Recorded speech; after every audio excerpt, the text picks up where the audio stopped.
ఏ సేవకుడును ఇద్దరు యజమానులను సేవింపలేడు.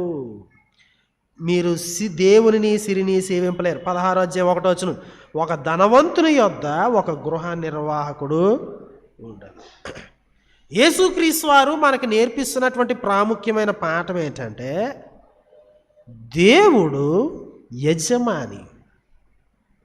మన ఆస్తిపాస్తులకు, మన యొక్క ఎల్ఐసి పాలసీలకి, మన యొక్క ఫిక్స్డ్ డిపాజిట్లకి, మన యొక్క పొలాలకి, మన ఇంటి స్థలాలకి, మన జోబులో ఉన్న డబ్బులకి, మన కూల్ డబ్బులు, మన జీతం డబ్బులు, మన పెన్షన్ డబ్బులు, వీటన్నిటికీ యజమాని ఎవరు అంటే దేవుడు.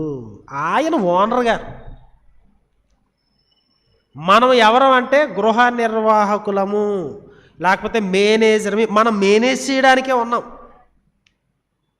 ఈ సత్యము దేవుని యొద్ద నుండి వచ్చినటువంటి సత్యం. అబే కుదరదు, నేను కష్టపడ్డాను అని చెప్పడానికి కుదరదు.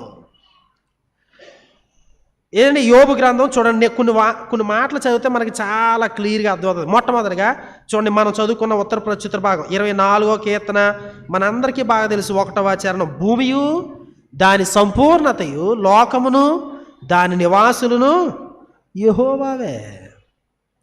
ఈ భూమి మీద ఉన్న సమస్తమైనటువంటి వస్తు సముదాయము, స్థలాలు, పొలాలు, కొండలు, మనుషులు, బంగారం, వజ్రాలు, ఏదైనా కానీ ఎవరటండి? భూమియు దాని సంపూర్ణతయు, లోకమును దాని నివాసులను యెహోవావే. యోబు గ్రంథం 41:11.